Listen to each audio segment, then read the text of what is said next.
incumbent on us to be worried about the Muslim community in general. There is a hadith from Rasulullah sallallahu alayhi wa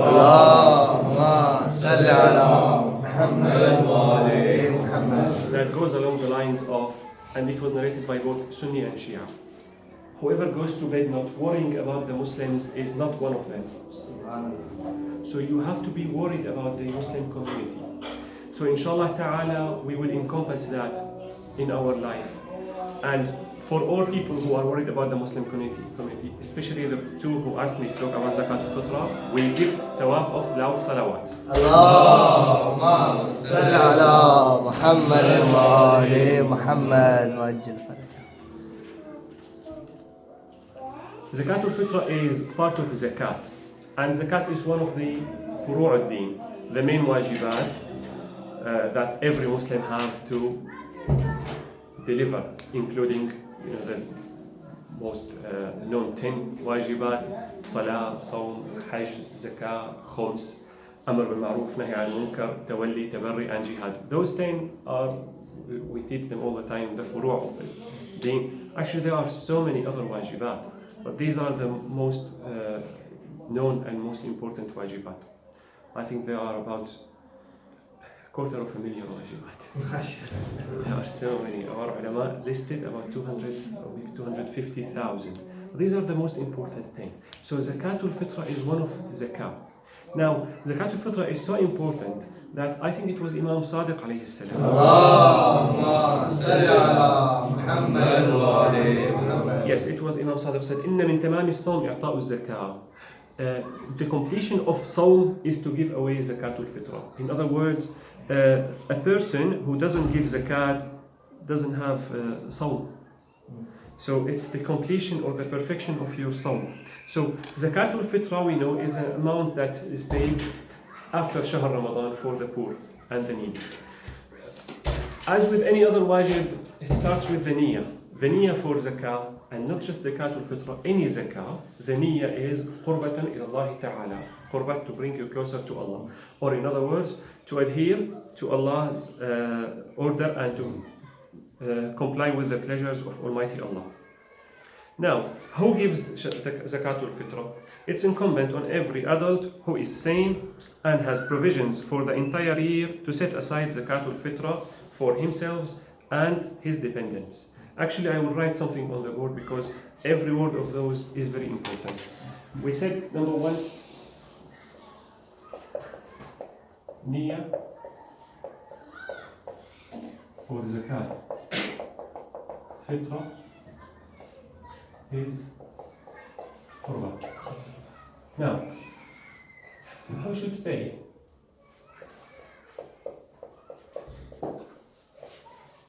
We call it Fitrah for short. Every adult, meaning they are in the age of taklif. Sane, meaning they are conscious, not insane, but also conscious. Like not in maybe if someone is say have paralysis. Sorry, they are in a coma, or maybe they are going for surgery, or if they have epilepsy. And during the time of Fitrah, which we will talk about from the Maghrib until next day, day of Eid, they will maybe gone, they didn't have their sanity, they don't have to pay it. There is one that is not mentioned here, but is mentioned in the books of Fiqh, like Minhaj al-Salihin, free, meaning not slave. And who has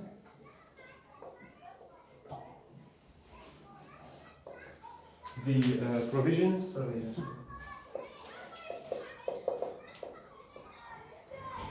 for the year. In other words, not poor or needy. We will pause at here and talk about it a little bit. Who has the provision for the other year? In Islam, generally, a person is called poor or needy if they don't have the provisions for their year. So what does that mean? To have the provision for the year is that for you and for your family or everyone who is dependent on you, you have what's enough to make them survive for the whole year. And to survive meaning food, shelter, clothes. If they got sick, you can take them to give them medicine and everything. Provision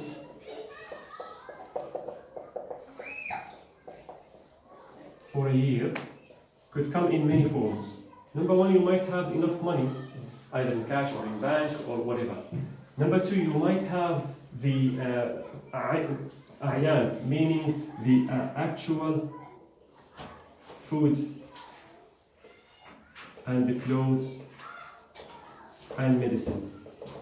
So you actually have a big store of food, clothes and medicine, you're sure. Or you have the ability to work and provide for a year. So actually, many people, they don't have enough money to survive the whole family for a year. But they have their health, they have a good job, a steady job, they are able to work, and reasonably they can say, inshallah, I will be able to manage to support my whole family for a whole year. Obviously, the ability to work is different according to the kind of work. Someone who does manual labor, if they broke their leg, they can't work anymore, they don't have the ability, meaning they don't have the provision, meaning they are now legally poor. Okay? Someone who works at a desk job, say a computer engineer or whatever, if they broke their leg, they still can do work, so they have the ability to do poor. So when we talk about poor, and why I stop here, because it will be important for us to realize what is a poor person and what is not, because number one, non-poor person has to pay zakat. Number two, the zakat will go to a poor person. So when you are planning where to pay it, actually, when we say you pay it to the poor and the needy, it doesn't mean they have to come in dirty clothes and they don't have a place to stay. They actually might be like, I know uncles and cousins back in Syria who, and I'm sure you have a similar situation in Pakistan. The father of the family has a job, but at the end of every month, like 5 years into the end of the month, they start going around borrowing some money. Or maybe they can survive fine, but if a child gets hit by a car or, God forbid, something bad happens, then they have no way to support them. Even you see them like they have their own house, they have nice clothes and everything, but they don't have provisions for a whole year. That means they are, according to Islamic jurisprudence, they are poor. So everyone who has the provision for a year has to pay zakah. Okay. So, for whom do we pay zakah? We pay it, every one of you. You pay it for yourself and for every person who is dependent on yourself. A dependent is someone who you are supporting, be it your wife and kids, family members, sometimes father, mother, they live with you. They don't have to live in your house, maybe they live in their own house, but you spend on them. They rely on you, every dependent. Okay, Sayyid Sistani say they have to pay for himself and his independence, be they members of his immediate family or others, and be they children or adults, including those guests who arrive on the eve of Eid or after it has set in. I want to talk about guests.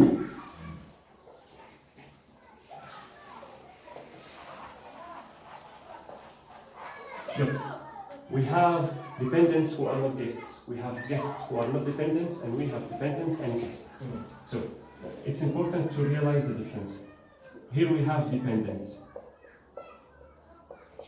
Includes the wife, the kids. Are the kids guests? Obviously not. Here we have guests.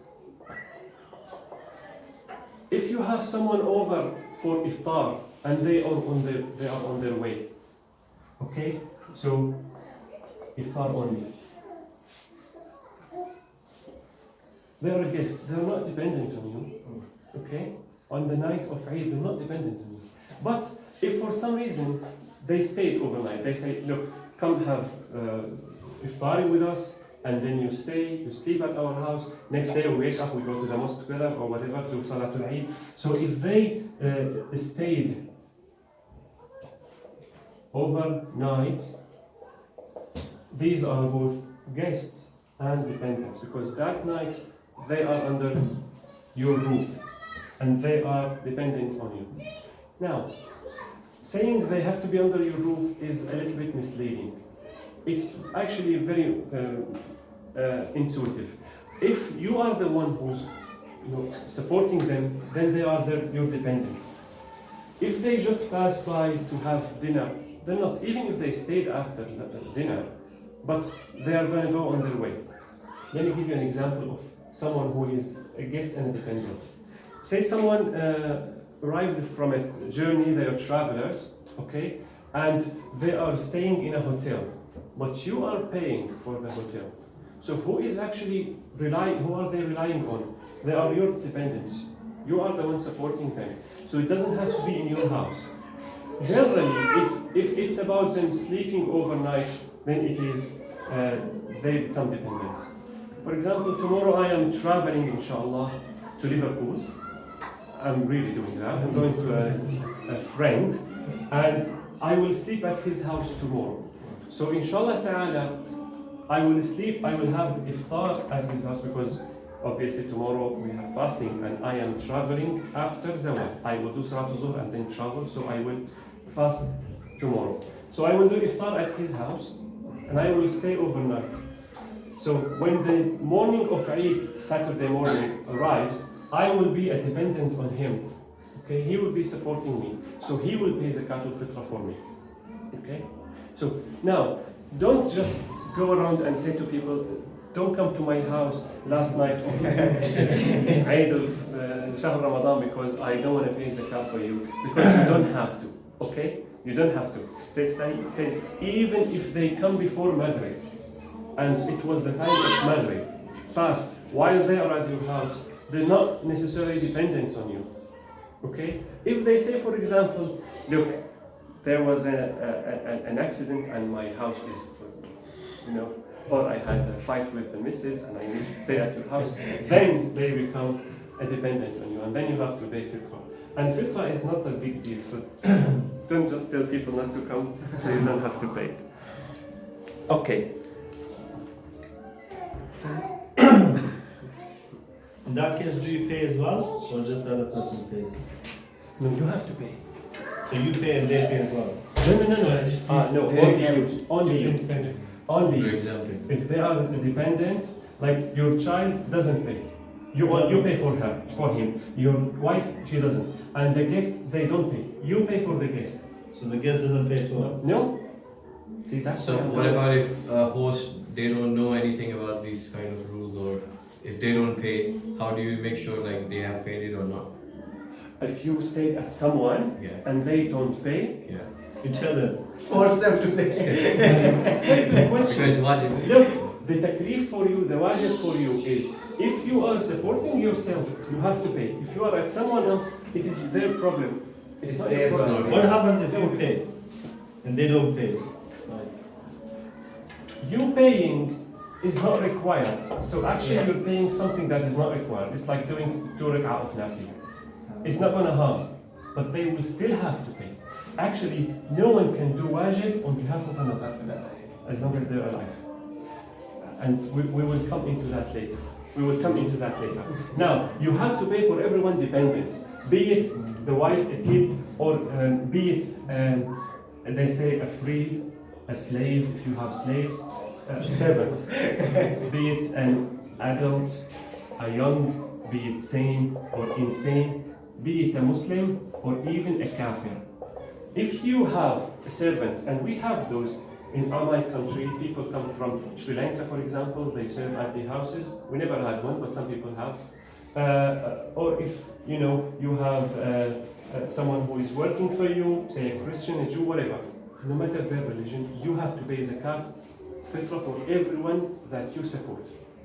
Okay? So, let's say a guest arrived before Maghrib and they stayed at your house for the next day. Do you have to pay for them zakat fitrah?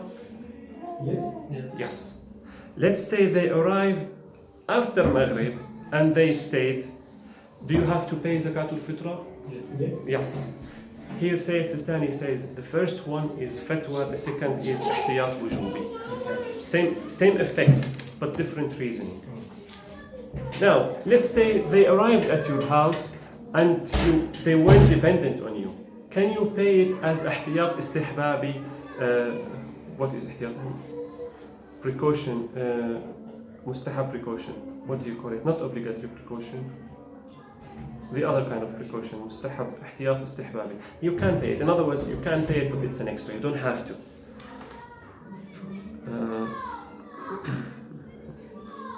Okay, here's a fatwa. Said Stani was asked, I invited some people to have iftari with me at the night of Eid, and they're not going to stay overnight and sleep at my house. In fact, they are going to go back to their houses. Do I have to pay Zakatul Fitrah? He said, no, you don't. One final rule, let's say a wife is pregnant. Do I have to pay Zakatul Fitrah for the fetus, the unborn? No, only unless they are born. There is actually some details I'm not going to bore you with, but ulama discuss whether they were born before Maghrib or after Maghrib or not night. So if you are interested, if they are born before Maghrib, it is wajib to pay. After Maghrib until next day, it is mustahab. Until Salatul Zuhr next day, it is mustahab to pay it. Obviously, if they are born on the day of Eid after Salatul Zuhr, there is no zakat. Okay, when do you pay Zakatul Fitrah? Zakatul Fitrah has to be set aside on the eve of Eid. For example, Eid is on Saturday, so we have to set it aside tomorrow in the evening. Okay? Or on the day of Eid, or on Saturday. When? For those who do Salatul Eid, it has to be before Salatul Eid.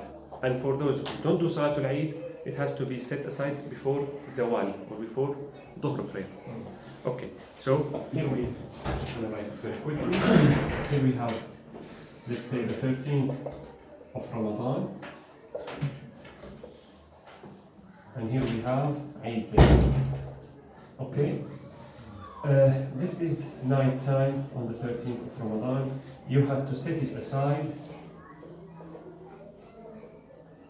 from this time, from the night time up until Salatul Eid. Or if you don't pray Salatul Eid, from evening until Salat Zuhr. So you have enough time. That majority of all the ulama, they used to say this is the exact time. Some people want to pay it early. And it is actually a good practice to pay it early because, the poor and the needy might want to, go and buy stuff with it. On the day of Eid, usually the shops are closed. So that's why people started to pay it early. That's why people started paying Zakatul Fitrah early. When do they pay it? They pay it during the whole month of Ramadan. In the olden times, they used to say, make the niyyah as a debt. Rent the money, loan the money to the poor. Obviously, you don't tell them, you just give them the money. But in your heart, the niyyah is, this is a loan for the poor. And on the night or on the morning of Eid, you change the niyyah from a loan to Zakatul Fitrah. That is not needed. According to Sayyid Khou'i and Sayyid Sistani. According to Sayyid Khou'i and Sayyid Sistani, you can pay it from the first day of Ramadan until this time, or until that time, if you did, with the niyyah of Zakatul Fitr. The whole month of Ramadan. Like even from today, I can pay it with the niyyah of Zakat al-Fitr, although it is not. So how? This is the time when it becomes wajib. But this is not the exclusive time when it becomes wajib. That's how they say Sistani Sayyid Khou'i said you can pay it earlier. Okay? So it's only the uncertainty that if someone arrives, you have an extra obligation Yes. to pay. That is why I already informed the person I'm going to. I told him, look, you might want to pay it now, but make the niyyah as a loan, and then you can change the niyyah because he doesn't fully say it's Sistani, neither say it Khou'i. So I was, trying to help as much as possible. So, okay. Now, we said you have to pay it the last time, you have to pay it at this time. If you, for example, did Salatul Eid and didn't pay it, so you are over time, or you didn't do Salatul Eid and you didn't pay it until after Zawal, okay, now you have committed a sin, by the way. You still have to pay it. The best thing you do is that set it aside immediately. Okay? We will come to the amount of it. Let's say it's about £5. Immediately set aside £5 and don't even use it or think about using it. Actually, there's a problem even in using that £5 if you want to change. Just take it and put some change. So don't touch it, meaning don't use it at all and don't even break it down or whatever. Because when you set it aside, now you have £5, you have purified your money and you have effectively almost paid the zakah by setting it aside. If you didn't, you know what the problem is? If you didn't, then everything you wear, you eat, you use from your money is impure. Part of it is mal maghsoob, haram money. But it's not yours. See? It's important to pay it, and if you don't pay it, set it aside. Even for past years. For example, if I didn't pay it last year, okay, I am way over time. So what I do immediately, I set it aside, okay, and then I can pay it inshallah. Now, some people don't pay it on this time or on that time.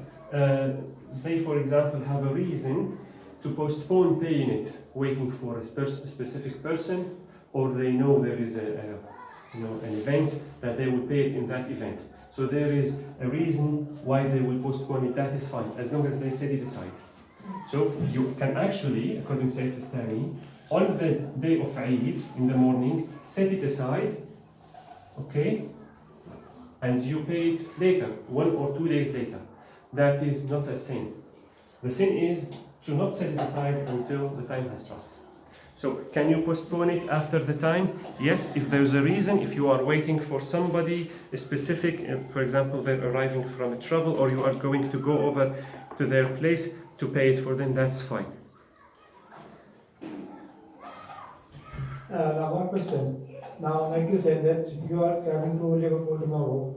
So if you stayed in a hotel, then of course your friend wouldn't have to... No, I am supporting myself. I will still have to pay it. Of course you have to pay. Yes. But not a friend. No, not my friend. Only if he is supporting me and I am dependent on him on that time.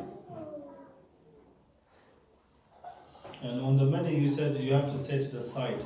Yes. If you set aside cash and then later on you want to send it through account transfer, what do you do with that? Do you just transfer from the account, or do you transfer that money cash? Because a lot of things here, you said you give in the poor countries, you just set cash aside and you give the cash to some poor person. And here normally the poor persons are in the Asian countries.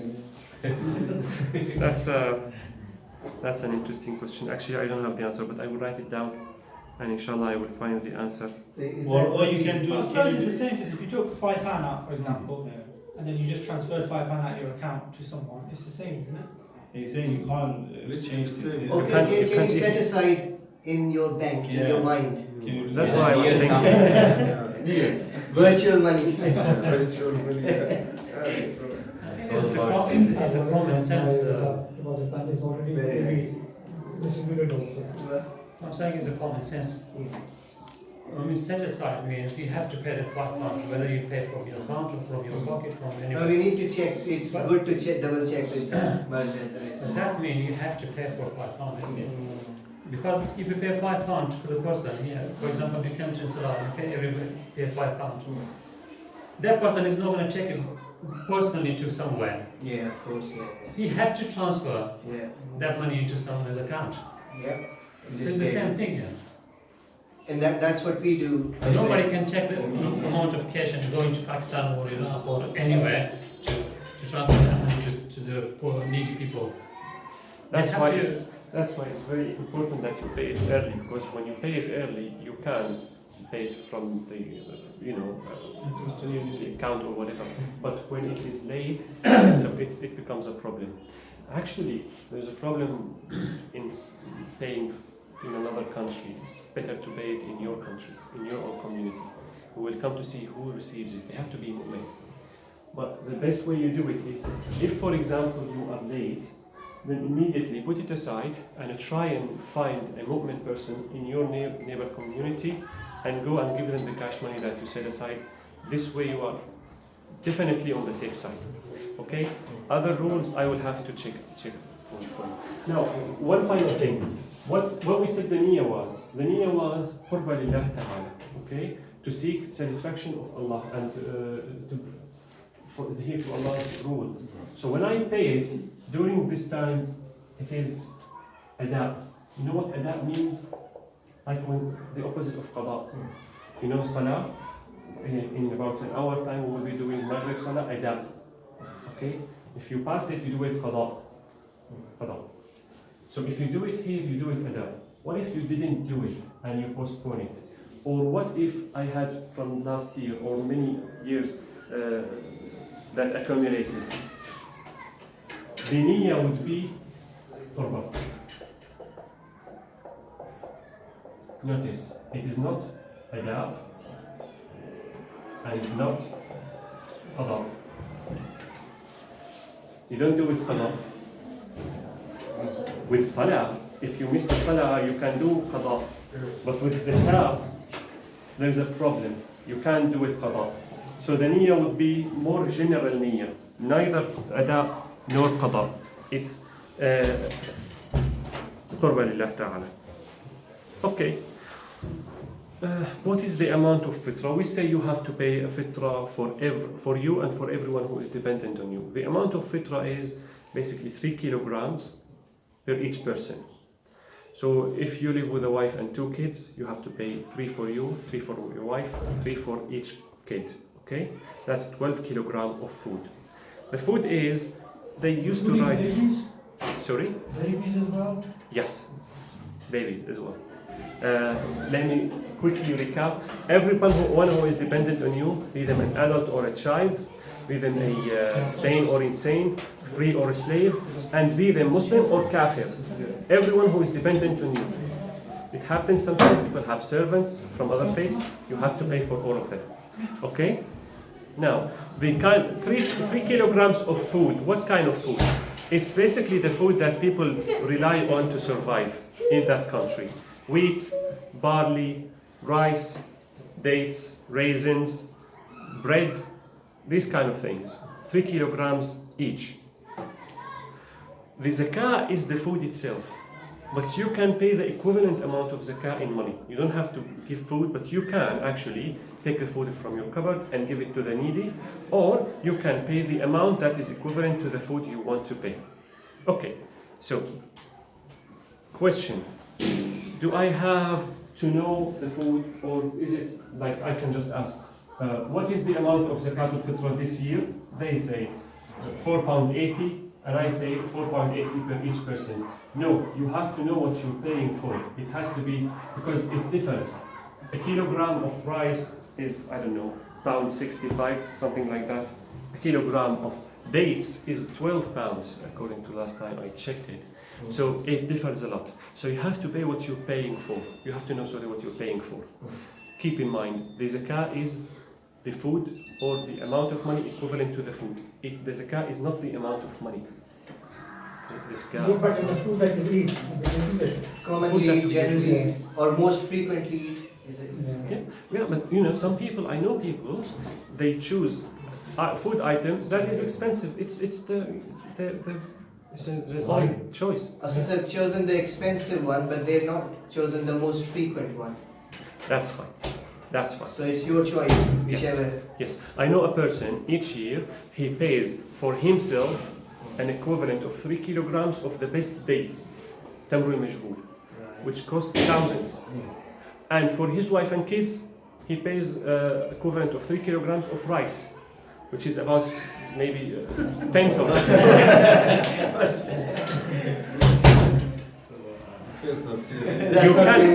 You can mix, by the way, you can mix, pay for yourself and for every dependent differently, but you can't mix within the same person. So you can't pay, like, for example, 1 kilo for rice. It has to be 3 kilograms of the same item, food item that people rely on.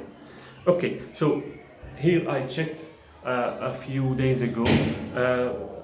I don't know how much you're paying, but I think £5 is more than enough, because I think it was 480 for 3 kilograms of normal rice. And it has to be food that you use. Like, don't go for the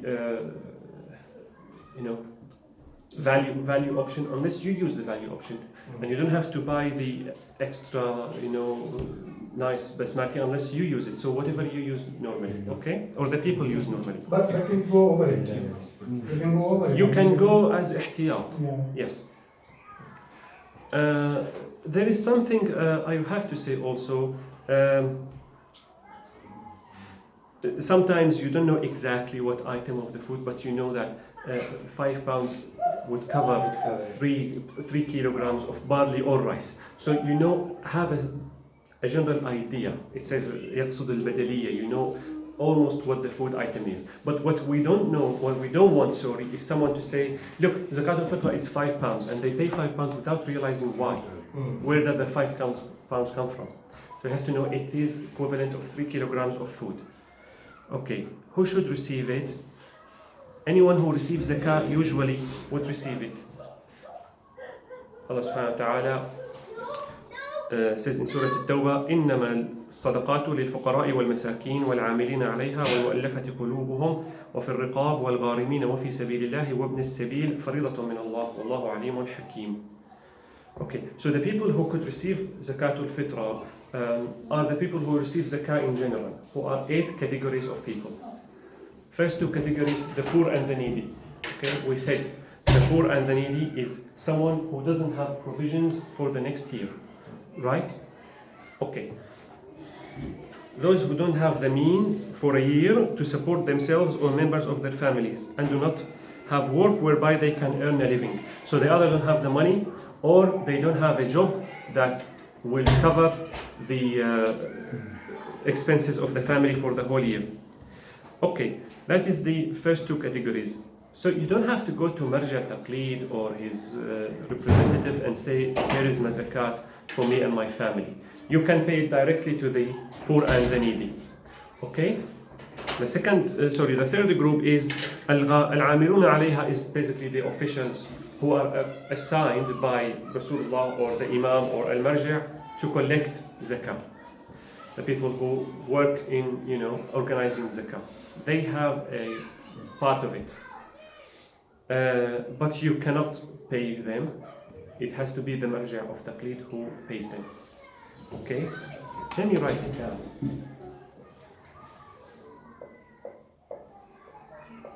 Who receives fitrah? The poor